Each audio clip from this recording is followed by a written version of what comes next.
Job లేక ఇబ్బంది పడుతున్నారా? అయితే మెడికల్ కోడింగ్ మీకు మంచి ఆప్షన్. వెంటనే కాల్ చేసి కోర్సులో జాయిన్ అవ్వండి. నమస్తే రమగారు. నమస్తే జయ. రమగారు, ఏదైనా మంచి కథ చెప్తారా? పూర్వం అంట జయపురం అనే రాజ్యానికి రాజుగారు ఉండేవారు.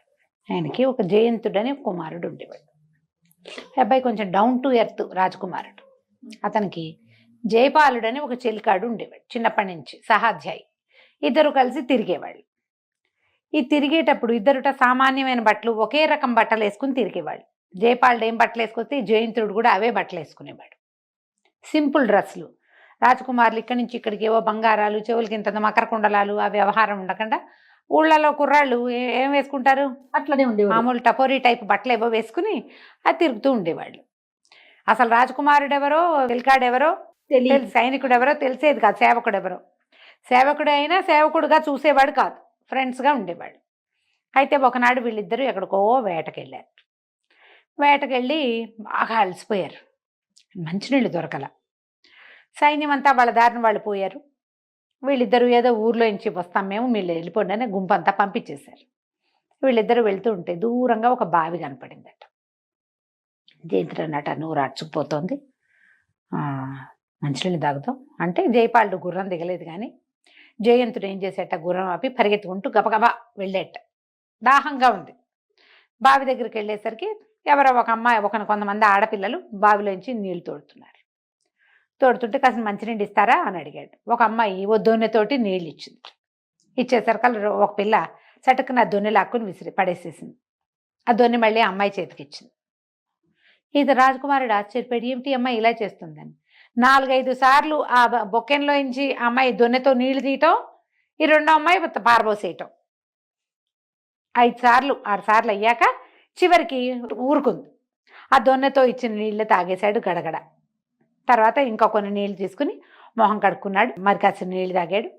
ఆ అమ్మాయిని, ఆ నీళ్లు తోసేసిన అమ్మాయిని అడిగాడు, ఏమిటి నేను కొత్తవాడినేనా, నా చేతిలో నుంచి నీళ్ళు లాక్కుని పారబోసారు, ఎందుకు పారబోసావు అని అడిగాడు. అడగటానికి ముందు సత్తా కూడా లేదు, నాలుగు ఎండిపోయింది. ఆ అమ్మాయి ఏమంది, కొత్త వాళ్ళతో అట్లా పరిహాసాలు ఆడం, నీళ్లు బావిలేవు కదా, సాయంకాలం అయింది, చల్లగా ఉన్నాయి, నువ్వేమో చాలా దూరం నుంచి గుర్రం మీద వచ్చి వేడెక్కొచ్చావు, అంత వేడి మీద ఇంత చన్నీళ్ళు పోస్తే నీకు వడగొడుతుందని కాస్త గ్యాప్ ఇచ్చా, ఈ లోపల నువ్వు స్థిమితపడ్డావు, నువ్వు ఈ దగ్గరే ఉండేసరికి చల్లబడిపోయావు, 4 సార్లు నీళ్లు నీ పక్క నుంచి బయటికి విసరబడేసరికి నీ ఒంట్లో ఉన్న వేడి సగం దిగిపోయింది, అందుకని చేశాను అని. ఆ అమ్మాయి ఆలోచన విధానానికి ఆశ్చర్య వేసింది జయంతుడికి. ఎంత తెలివిగా ఉంది. నీ పేరేమిటి అన్నాడు. ఆ అమ్మాయి పేరు మాధవి. ఏం చేస్తారు మీరంటే, మా నాన్నకి గొర్రెలు ఉన్నాయి, గొర్రెల పెంపకం చేస్తాం, ఈ బావికి అవతల వైపు ఉన్న ఊరే మాది అని చెప్పి, ఆ కనపడుతున్న ఇళ్ళే మావి అని. సరే, ఇంటికి వెళ్తే ఆ పిల్లే పదే పదే గుర్తొచ్చింది. ఇంత తెలివి, ఇంత చక్కగా ఉంది, మనిషి బలంగా ఆరోగ్యంగా ఉంది, బాగా పనిమంతురాలైన అమ్మాయి. ఈ నీళ్లు పారపోసేటప్పుడు ఆ బిందె అమ్మాయి నడుము మీదే ఉంది, బిందె మోస్తూ కూడా ఈ పని చేయగలిగింది. సరే, జయపాలుడికి చెప్పాడు, ఆ పిల్ల చాలా నచ్చింది, ఆ పిల్లని పెళ్లి చేసుకుంటాను అంటే జయపాలుడు అన్నాడు, గొర్రెలు కాసే అమ్మాయిని పెళ్లి చేసుకోవడానికి మీ అమ్మ నాన్న ఒప్పుకుంటారో ఒప్పుకోరో నోయ్ అంటే, కాదు కనుక్కుందాం అన్నాడు. తండ్రికి చెప్పాడు, ఫలానా అమ్మాయి చాలా తెలివిగా ఉంది, పిల్ల చాలా బాగుంది, ఇలాంటి రాజ్యాన్ని బరువెత్తటం లాంటి తెలివిగల పనులు బాగా చేయగలుగుతుంది, రేపు నేను రాసయ్యాక ఆ అమ్మాయి సహాయం ఉంటే ఈ రాజ్యాన్ని నేను ఈజీగా హ్యాండిల్ చేస్తానని దాన్ని చెప్పాడు. వాళ్ళ అమ్మ నాన్న వద్దన్నారు 6 నెలలు గడిచినా ఈ అబ్బాయికి ఆ పిల్ల మీద వ్యామోహం పోల, ఆ అమ్మాయే కావాలని ఉంది. సరే, రాజుగారు సరే ఒప్పుకున్నారు. సరే, ఒక అధికారిని ఇచ్చి, జయపాలుడిని, నువ్వు వెళ్ళి చూసావు కదా ఆ పిల్లని, ఆ ఊరు తీసుకెళ్ళి ఇదిగో ఈ వస్తువులు ఇచ్చి రాజుగారి అబ్బాయికి వివాహ ప్రతిపాదన చేసిరమ్మని పంపించారు. అధికారిని ఓ పల్లకిని వెంబడి పెట్టుకుని జయపాలుడు ఆ ఊరు, ఆ బావి ఉన్న ఊరు, ఆ వెనకాలన్న ఊరు వెళ్ళి, ఈ మాధవిని చూశాడు కదా, అక్కడికి వెళ్ళాడు. వెళ్ళి నగలు చక్కగా, దండకడియాలు, కంటే కాసుల పేరు, వడ్డాణము, ఇంకా పాదాలకు పెట్టే పాంజేబులు, ఒక వస్త్రాలు అప్పచెప్పి, ఆ రాజకుమారుడు ఈమె అమ్మాయిని పెళ్లి చేసుకోవాలనుకుంటున్నాడు, మరి మీకు సరే అంటే రాజుగారు ముహూర్తం పెట్టిస్తారు, ముహూర్తం రోజున తరలొచ్చి అమ్మాయిని తీసుకెళ్తాము పెళ్ళికి, నువ్వు కూడా రావచ్చని తండ్రికి చెప్తే, అమ్మాయి, ఆయనేమో కూతురికి ఆగేశాడు, అమ్మాయి నీకు పెళ్ళిటే రాజుగారి అబ్బాయి నిన్ను పెళ్లి చేసుకుంటాడంటే, ఆ అమ్మాయి ఏం చేస్తుంది, గొర్రె బొచ్చుతోటి తివాసి నేస్తోంది కూర్చుని. ఉహు. చేస్తారు కదా ఆ పనులు. ఉన్నితో తివాసి నేస్తున్న అమ్మాయి లేచి వచ్చింది. రాజకుమారుడు నన్ను ఎప్పుడు చూశాడు? చూసి చూడకుండా పెళ్లి చేసుకుంటారంటే కాదు, చూశాడు. ఒకరోజు మధ్యాహ్నం సాయంకాలం 4 గంటల వేళ ఒక అబ్బాయి నీకు నువ్వు మంచినీళ్ళు తాగడానికి వస్తే నువ్వు 6 సార్లు నీళ్లు పారబోసి చివరికి తాగనిచ్చావు. ఆ అబ్బాయి ఎవరో కాదు, రాజకుమారుడు. జయరాంపురం రాజకుమారుడు అని చెప్పేసరికల్లా అదే విలక్షణంగా ఉన్నాడు అనుకున్నాను. సరే గాని మీ రాజకుమారుడికి ఏమైనా వృత్తి విద్య వచ్చా అని అడిగింది. ఉమ్. రాజకుమారుడిగా ఉండటమే విద్య అన్నాడు జయపాలుడు. అదేం విద్య? రాజకుమారుడిగా ఉంటాం, మా నాన్న కూతురు నేను, కానీ నాకు ఈ విద్య వచ్చు. మీ రాజకుమారుడికి ఏమొచ్చు అంది. ఏం రాదు అన్నాడు. రాకపోతే నాకొద్దు పెళ్ళి. ఏ వృత్తి విద్య రాని వాడిని నేను పెళ్లి చేసుకోను. ఏదైనా ఒక విద్య వచ్చిన వాడిని పెళ్లి చేసుకోవాలని నా కోరిక. ఆ విద్య అన్నం పెడుతుంది, చేతి నిండా పని ఉంచుతుంది, సంసారానికి ఉపయోగపడతారు. ఈయనేం ఉపయోగపడతాడు? నాకు అక్కర్లేదు, వస్తువులు పట్టుపో వెనక్కి అని మొత్తం ఇచ్చేసింది. తండ్రి మాట్లాడలా. అమ్మాయికి ఒక స్థిరమైన అభిప్రాయం ఉంది, చూడు ఎంత బాగుందో ఐడియా. సరే, జయపాలుడు మళ్ళీ వెనక్కి వెళ్ళిపోయి రాజుగారికి చెప్పేసరికి రాజుగారు నాడు అమ్మాయి తప్పిందే చాలు, ఆ పిల్ల చేసుకోని అంటుందని చెప్తే సరిపోతుందంటే, నీకే విద్య రాదు కాబట్టి చేసుకోని అంటుంది. వృత్తి విద్య అంటే రాజుగారి అబ్బాయి కత్తులు తిప్పడం కటారులు తిప్పడం వచ్చు. కత్తి కటారు తిప్పేవాడు సైనికుడు అవ్వాలి, వీడు అవ్వడు, ఈ అబ్బాయి రాజు అవుతాడు. వృత్తి విద్య ఏం వచ్చు? చేతి విద్యలు ఏం రావు. నీకు రాదనే అమ్మాయి వద్దందంటే ఈ రాజుగారి అబ్బాయి కోపం వచ్చింది. నేను ఏదైనా నేర్చుకుని పెళ్లి చేసుకుంటా, నాకు ఆ పిల్లే కావాలి. సరే, 4 రోజులు బాగా డిస్కస్ చేశారు. మనం ఏం బిజినెస్ చేయాలని ఆలోచించినట్టుగా ఏం విద్య నేర్చుకోవాలి అని ఆలోచిస్తే అప్పుడే పట్టుబట్టలు పట్టుకుని ఒక వ్యాపారస్తుడు వచ్చాడు. ఇది చాలా ప్రత్యేకమైన విద్య అండి, ఈ బట్టలు నేయటం అని చూపించాడు. అప్పుడు ఈయన ఏం చేశాడు రాజుగారు, సరేలే ఏవో మామూలు పిచ్చి విద్యలు ఏం నేర్చుకుంటాడు రాజకుమారుడు అని చెప్పి సరిగతోటి వస్త్రం అల్లటం. సరిగ అంటే అదే ప్యూర్ పట్టు, బంగారపు జరీతోటి వస్త్రం నేయటం, అది నేర్పించారు. ఎవరినో 4 మనుషుల్ని పిలిపించి. సరే, ఆ అమ్మాయికి ఒక వస్త్రం నేసి పంపించాడు రాజకుమారుడు. గిఫ్ట్ చేసి, ఇది వేయటానికి వచ్చు నాకు, నువ్వు నన్ను పెళ్లి చేసుకోవచ్చు అని. సరే, ఒక వృత్తి విద్య అయినా వచ్చిందిలే, తానంతట తనే వచ్చాడు, కుర్రాడు బాగున్నాడని మాధవి పెళ్లి కొప్పుకుంది. మాధవీదేవినిచ్చి జయంతుడికి పెళ్లి చేశారు. ఈ పెళ్లి సందడి సమయంలో జయపాలుడు కనపడకుండా పోయాడు. ఈ అబ్బాయి భార్యతో హడావిడిలో ఈ పెళ్లిళ్ళలు తర్వాత చేసే కార్యక్రమాలు వ్యవహారాల్లో మునిగిపోయాడు. జయపాలుడు ఏడంటే రాలేదండి. 10 రోజులు గడిగాక జయపాలుడు ఏడంటే కనపట్టలేదండి అన్నారు. జయపాలుడు కనపడలా. సరే, ఈ లోపల ఏమైంది, రాజుగారు మేము తీర్థయాత్రలకు వెళ్తాం, ఇక నువ్వు పట్టాభిషేకం చేసుకోమన్నారు. పెళ్ళై 1 సంవత్సరం 2 ఏళ్ళు అయింది, జయపాలుడు లేడు. సరే, ఇక అయిపోయింది ఆ కథ. మేము తీర్థయాత్రలకు వెళ్ళిపోతాము, నేను ఒక 5 ఏళ్ల పాటో 4 ఏళ్ల పాటో తిరగదలుచుకున్నాను, రాజ్యం హ్యాండ్ ఓవర్ చేసుకోమని కొడుక్కి పట్టాభిషేకం చేశారు. జయంతుడు రాజు అయ్యాడు, మాధవీదేవి ఆటోమేటిక్గా రాణి. రాజుగా 2 ఏళ్ళు గడిచాక ఒకనాటి రాత్రి వీళ్ళు భోజనాలు చేస్తుంటే ఈ చేలికత్తెలు ఊళ్ళో సాధక బాధకాలు ఏవో చెప్తున్నారు.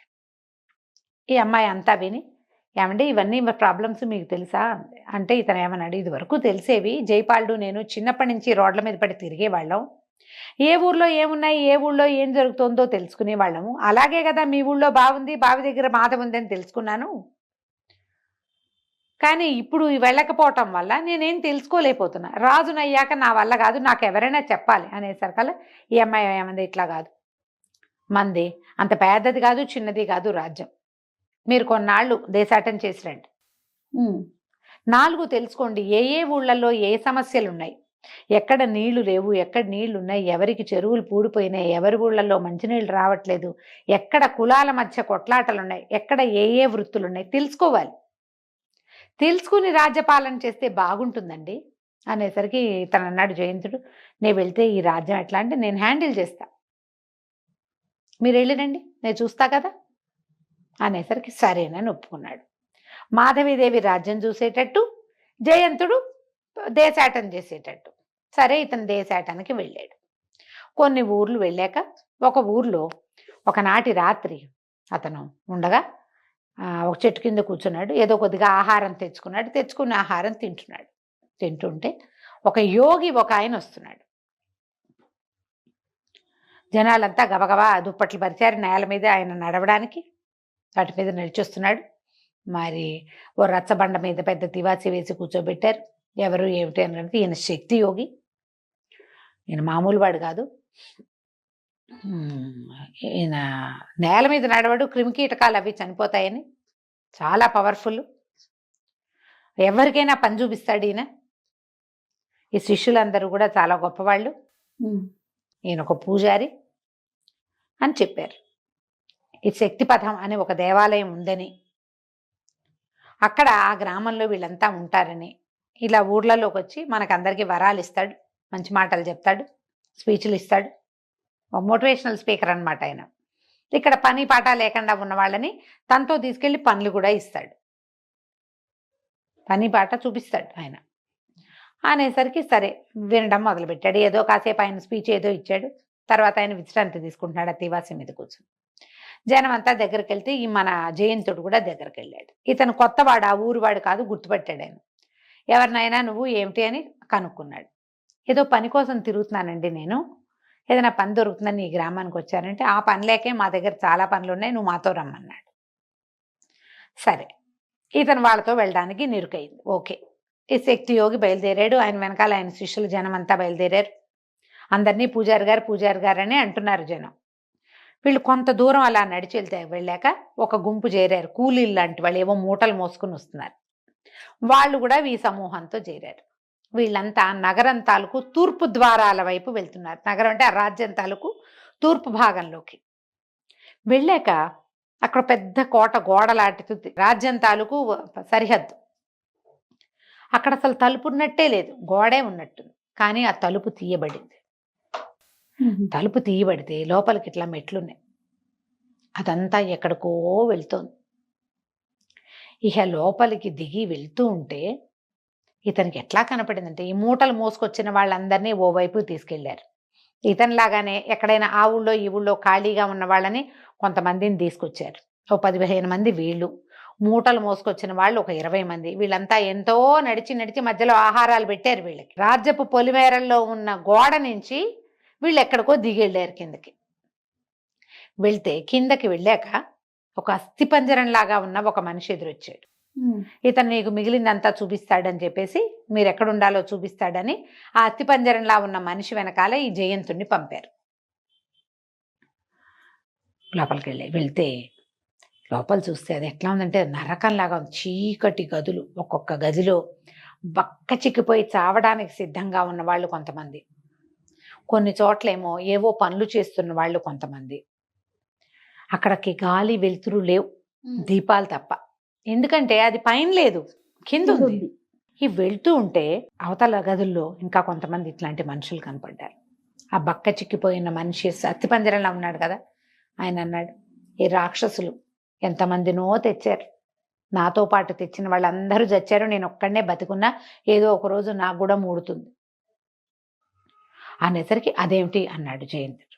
అంతే, వీడు శక్తి పూజారి, శక్తి గురువు అంటారు ఇతను, శక్తి యోగి కాదు, వీడు భయంకరుడు.